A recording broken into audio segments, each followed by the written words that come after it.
¿Cuáles son los sistemas energéticos que tenemos? Son tres: el sistema de fosfatos, el sistema glucolítico y el sistema aeróbico u oxidativo.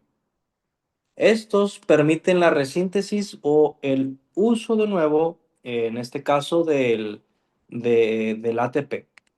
Si no hemos visto todavía el video anterior, la introducción, les sugiero que antes de continuar con primero vean el video de la introducción para poder entender de mejor manera este video. Comprendiendo y aclarando ese punto, vamos a continuar. Dijimos que tenemos diferentes sistemas energéticos. En este caso, vamos a mencionar el primero, que es el sistema de fosfatos o de sistema de fosfocratina, que es otro método o otra forma de decirle. El sistema de fosfocreatina es aquel sistema energético que se encarga más bien de recuperar el fosfato y el ATP por medio del sistema o por medio de la fosfocreatina.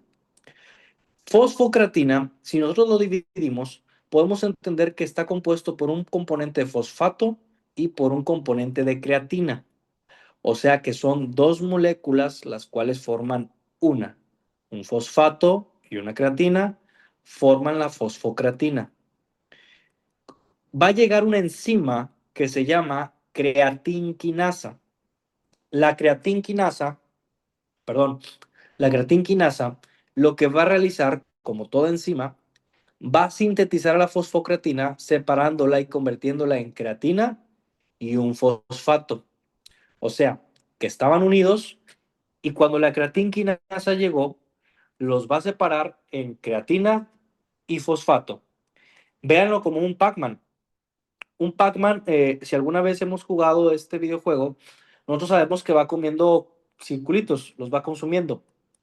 La creatinquinasa separa a estos dos o a estas dos moléculas, haciéndolas una sola independientes, un fosfato y una creatina. ¿Se acuerdan de la hidrólisis en el proceso de contracción muscular? La hidrólisis causaba que el ATP se convirtiera en ADP, vamos a ponerlo aquí, ADP y un fosfato. Y luego se acuerdan que el fosfato era lanzado y luego era lanzado el ADP. Y habíamos dicho la clase pasada, el video pasado, que se necesita ATP para poder funcionar. Sin embargo, la misma hidrólisis me lo quitó. ¿Cómo yo voy a recuperar ese fosfato que perdí y cómo voy a recuperar ese ATP que perdí? Bien sencillo. Nótese que la creatinquinasa lo que hizo fue dividirme la creatina y el fosfato, y esa misma energía que provocó la hidrólisis va a hacer que el fosfato que fue liberado se adhiera a la creatina que acabo de soltar para formar nuevamente fosfocreatina. Y al mismo tiempo, eh, el, un segundo, aquí está. Y al mismo tiempo, el ADP que fue lanzado va a unirse al fosfato correspondiente para formar ATP otra vez. Esto quiere decir lo siguiente, que al momento de tener una fosfocreatina y es sintetizado por la enzima creatinquinasa, dividiéndolo en creatina y fosfato, el fosfato que se lanzó al inicio del proceso de contracción muscular de la hidrólisis, se va a unir nuevamente a la creatina para volver a formar PC, fosfocreatina. Y en cambio, el ADP que fue aventado va a unirse con el fosfato que fue extraído de la fosfocreatina. Sepan que cuando vean PC, cuando vean esto, PC es una abreviación de fosfocreatina.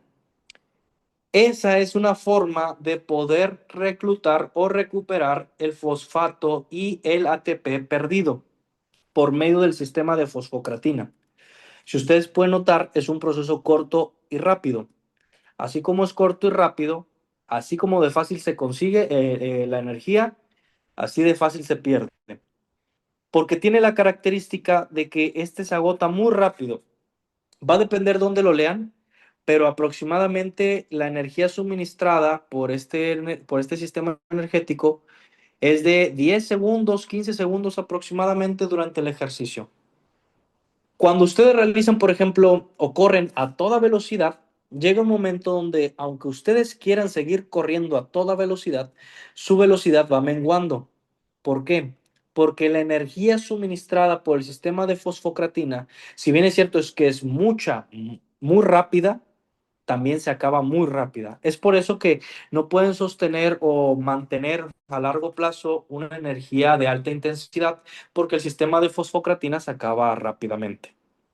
En resumen, el sistema de fosfocratina consiste en la recuperación de ATP por medio de la molécula de fosfocratina. Recordando que la fosfocratina se abrevia PC. La PC es sintetizada por la creatinquinasa, formándome creatina y un fosfato. El fosfato que fue lanzado en el proceso de contracción muscular durante la hidrólisis, durante la teoría de los puentes cruzados, perdón, ese fosfato que fue lanzado se va a unir a la creatina que acabo de separar para formar otra vez fosfocreatina. El ADP que fue lanzado en el proceso de la teoría de los puentes cruzados se va a unir con el fosfato que separé de la fosfocreatina inicial para formar ATP otra vez. Y el ciclo se repite. Este sistema es de alta energía, pero de corta duración. Y obviamente, si recordamos en clases pasadas, también tiene un predominio las fibras tipo 2B, hablando de fibras musculares, un predominio de este sistema energético porque te brindan energía explosiva de corta duración. Este es un diagrama sacado del libro de Wilmore que básicamente explica lo mismo que hemos estado haciendo. La PC, la fosfocreatina, es sintetizada por la creatinquinasa, convirtiéndolo dos en creatina y un fosfato. La misma energía liberada por la hidrólisis va a provocar o va a permitir que el fosfato que se separó se añada, en este caso al ADP, aquí están, para formar ATP. Y el fosfato que fue lanzado de la teoría de los puentes cruzados se va a añadir a la creatina. O sea que, vamos a ponerlo acá, este fosfato se va a fusionar con la creatina que se separó y nuevamente van a crear PC. Y el ciclo se repite. Este es uno de los sistemas. El siguiente sistema energético es el sistema glucolítico. Este sistema glucolítico puede ser anaerobio o puede ser aerobio, o sea, con la presencia o ausencia de oxígeno. Cuando el proceso ocurre de manera anaerobia, o sea, fuera de la mitocondria, el producto final o lo que va a provocar la glucólisis va a ser lactato. Cuando ocurre dentro de la mitocondria, o sea, de manera aerobia, al momento de entrar, va a entrar otro proceso que se llama ciclo de Krebs, que ese lo vamos a ver un poquito más adelante. Entonces, habíamos dicho, por ejemplo, en casos anteriores, que todo esto pues ocurre en ciertas partes de la célula. En un recordatorio rápido, esto sabemos que son las mitocondrias y toda esta parte líquida sabemos que es el citosol. ¿Por qué menciono esto? Bueno, porque todo el proceso glucolítico ocurre en el citosol de la célula. Piensen en su comida favorita.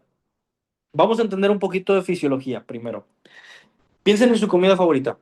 Pueden ser unos tacos, una hamburguesa, una pizza, enchiladas suizas, la que sea. Cuando ustedes comen su comida favorita, ese alimento va a llegar al estómago y va a ser degradado, como nosotros lo sabemos, por medio de todos los ácidos gástricos. ¿Se acuerdan que habíamos dicho en el video pasado que nosotros obtenemos energía de los alimentos? Bueno, al momento de ser degradado, el cuerpo va a empezar a absorber las proteínas, los hidratos de carbono, las grasas correspondientes. En este caso nos vamos a centrar en los hidratos de carbono.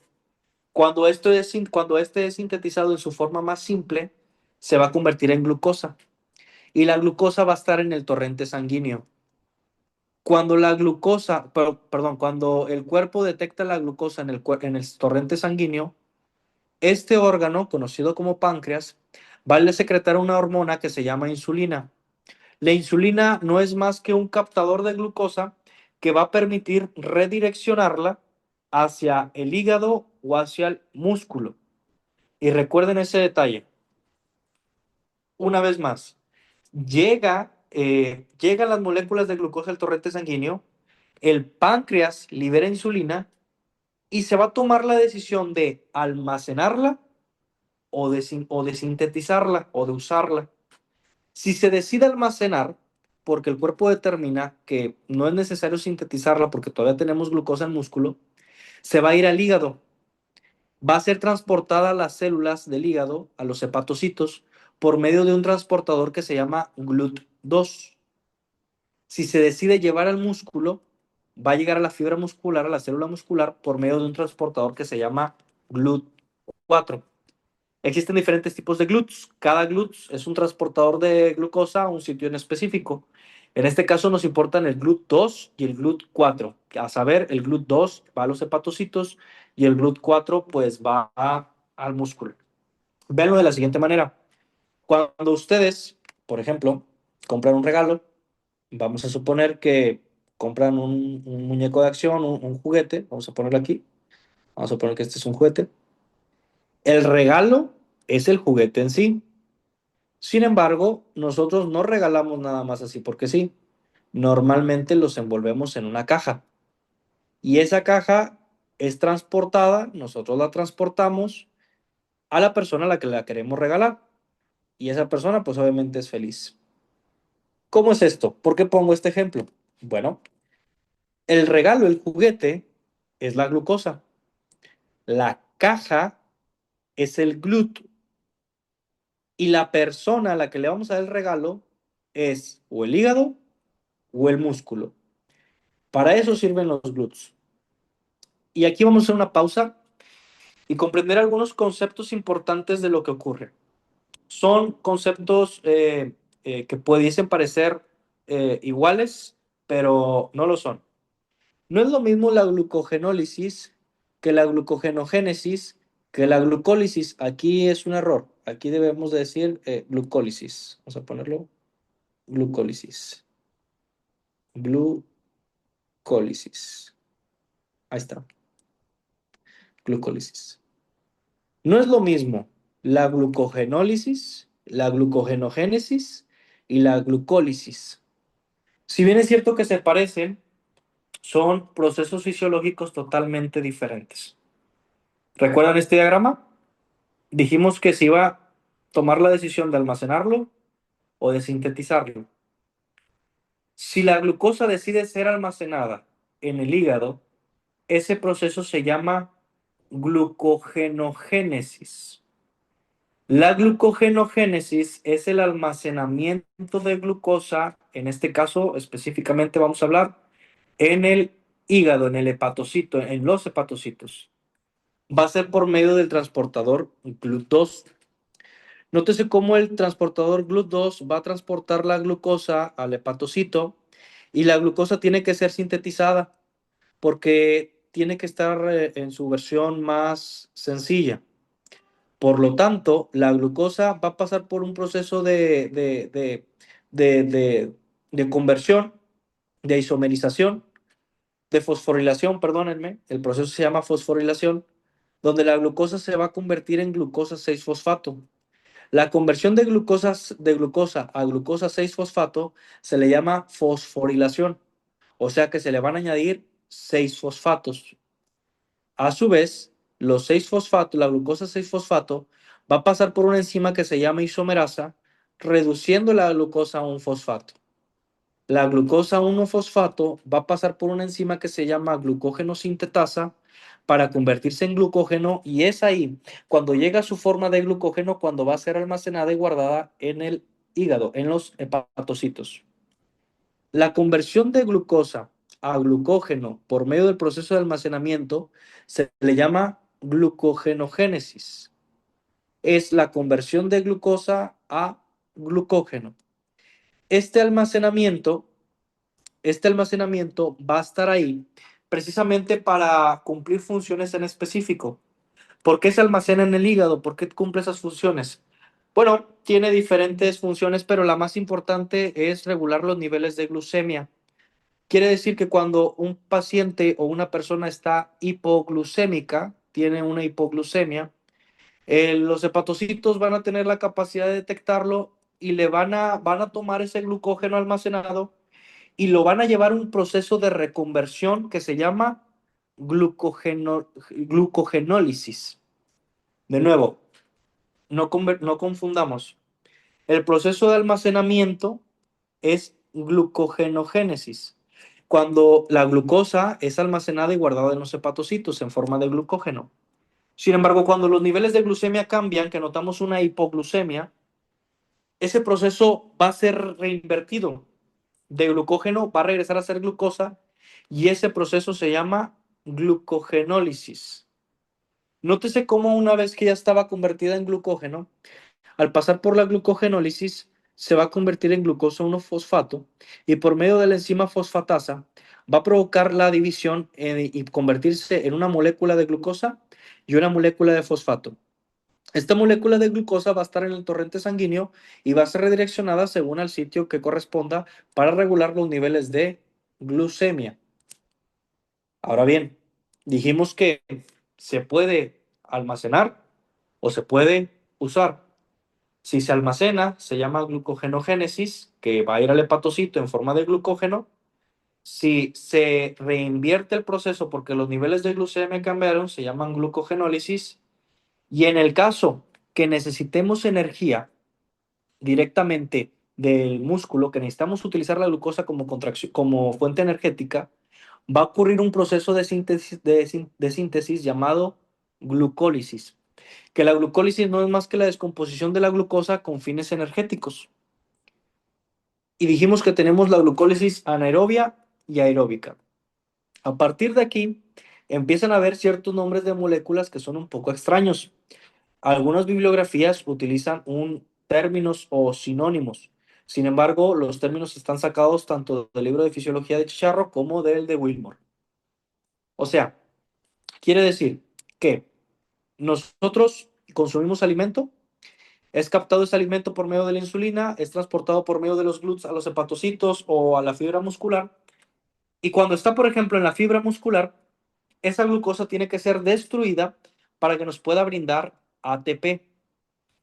¿Cómo ocurre el proceso de contracción muscular? Empieza teniendo la glucosa 1-fosfato, y esa glucosa va a pasar por un proceso, por una enzima más bien, que la voy a poner aquí, que se va a llamar exoquinasa. Todo inicia por el proceso de la enzima exoquinasa. Vamos a ponerlo aquí. Exoquinasa. Recuerden que siempre que escuchen el sufijo asa, es una enzima. Y ya saben que las enzimas lo que hacen es sintetizar, destruyen una molécula. Por lo tanto, la enzima glucosa, la molécula, perdón, 1-fosfato, va a ser sintetizada por la enzima exoquinasa y se va a convertir en glucosa 6-fosfato. La glucosa 6-fosfato va a ser sintetizada por una enzima que se llama isomerasa. La isomerasa va a convertir a la glucosa 6-fosfato en fructuosa 6-fosfato. La fructuosa 6-fosfato va a ser sintetizada por la enzima fructuosa, vamos a anotarlo aquí, fructuosa quinasa, aquí está, quinasa. Y la enzima fructuosa quinasa va a sintetizar a la fructuosa 6-fosfato, convirtiéndola en fructuosa 1,6-difosfato. Aquí la fructuosa 1,6-difosfato va a ser sintetizado nuevamente por una enzima que se llama aldorasa. Aquí está, aldorasa. Y la aldorasa va a provocar que la fructuosa 1,6-fosfato se divida en dos moléculas. Se va a convertir en el gliceraldehído 3-fosfato y en la drioxidiacetona. De nuevo, la glucosa 1-fosfato por medio de la enzima exoquinasa se va a convertir en glucosa 6-fosfato. Por medio de la isomerasa se va a convertir en fructuosa 6-fosfato. Por medio de la enzima fructuosa quinasa se va a convertir en fructuosa 1,6-difosfato. Por medio de la enzima aldorasa se va a convertir en gliceraldehído 3-fosfato y en drioxidiacetona. La drioxidiacetona quiere ser igual que su hermano, que su amigo, que el gliceraldehído. Por lo tanto, solamente la drioxidiacetona, nada más ella, le va a llegar una enzima que se llama triosa, vamos a ponerlo aquí, triosa fosfato, F de fosfato, isomerasa, I de isomerasa. La enzima se va a llamar triosa fosfato isomerasa. Y esa enzima va a sintetizar solamente a la drioxidiacetona. Al sintetizarla, va a convertir a la drioxidiacetona en otro gliceraldehído 3-fosfato. Eso quiere decir que ahora voy a tener dos gliceraldehídos, el que ya tenía más el que fue convertido por medio de la triosa fosfato isomerasa. La conversión de la triosa fosfato isomerasa en gliceraldehído va a provocar que a partir de aquí las reacciones que tengamos sean dobles. A partir de aquí las reacciones sean dobles. O sea que tengo dos gliceraldehídos, tres fosfatos. Fíjense cómo estos gliceraldehídos, tres fosfatos, aquí los tengo a los dos, van a llegar unas moléculas de hidrógeno, como lo pueden ver en la pantallita azul. Déjenme lo noto acá. Vamos a cambiar de color. Y va a llegar una enzima que se llama hidrogenasa. La hidrogenasa,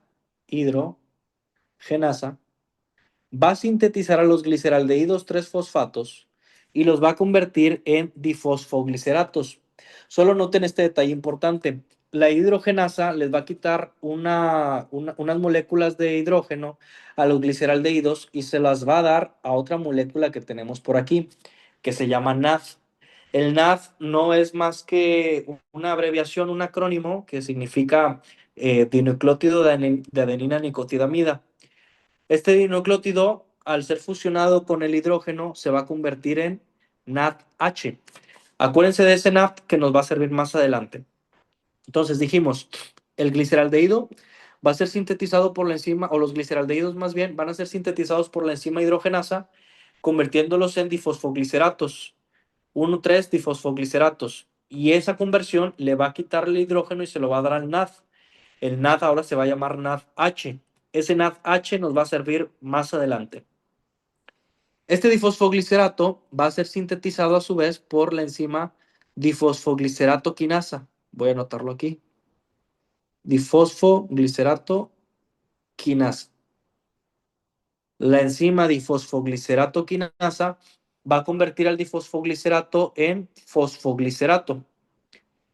La molécula fosfoglicerato va a ser sintetizada por la enzima fosfoglicerato mutasa. Fosfoglicerato, voy a poner fosfogli, ya sabemos qué es cerato, mutasa, M de mutasa.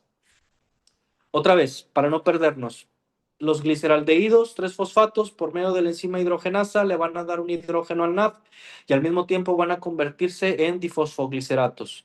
Los difosfogliceratos, por medio de la enzima difosfoglicerato quinasa, va a convertirse en fosfogliceratos. Estos fosfogliceratos van a ser sintetizados por medio de la enzima fosfoglicerato mutasa, haciendo que se conviertan en fosfoenol piruvato. La molécula de fosfonol piruvato va a ser sintetizada por una enzima que se llama enolasa. Enolasa. Enolasa. La enolasa va a sintetizar al fosfonol piruvato en el piruvato. Y aquí el piruvato va a ser sintetizado a su vez para convertirse en lactato por la enzima piruvato quinasa.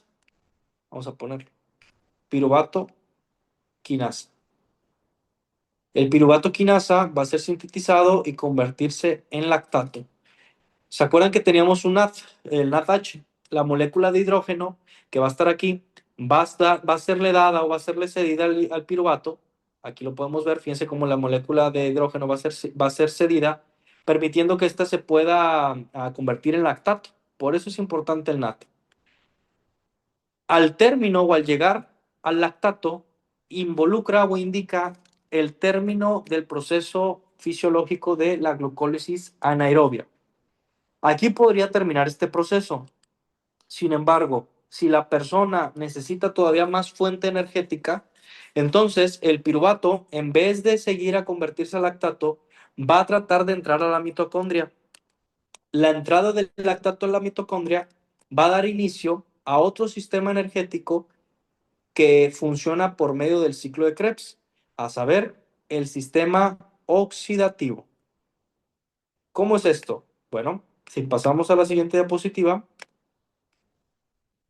vamos a darlo otra vez. Aquí está. Bueno, perdón, antes de continuar con eso. Muchas veces hemos escuchado o hemos dicho o hemos también incluso escuchado o dicho nosotros mismos que el lactato es el culpable del DOMS.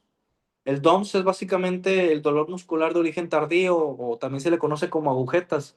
Es el dolor que ocurre cuando hacemos ejercicio y el siguiente día nos duele.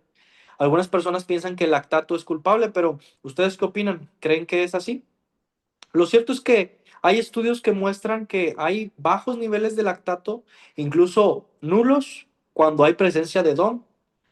¿Por qué esto ocurre? Porque el lactato realmente se sintetiza. Realmente el lactato es sintetizado. Recuerden la frase que vimos en la parte uno. La energía no se crea ni se destruye, solo se transforma. Cuando es liberado el lactato por medio del proceso de glucólisis, ese lactato va a viajar al torrente sanguíneo. Ese lactato en torrente sanguíneo va a ser captado y va a ser transportado nuevamente a los hepatocitos, al hígado, y por medio de un proceso que se llama ciclo de Cori, esto se le llama ciclo de Cori, todo esto, ciclo de Cori, el lactato va a ser sintetizado nuevamente en glucosa.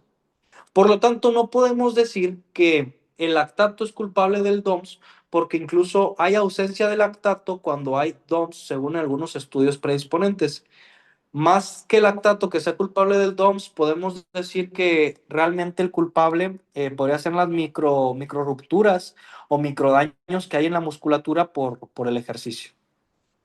Entonces, habíamos dicho para no perdernos que si, si, si el ejercicio cede, el producto final de la glucólisis va a ser el lactato. Sin embargo, si la actividad energética continúa, el piruvato va a tratar de atravesar la mitocondria por medio de una enzima que se llama piruvato deshidrogenasa.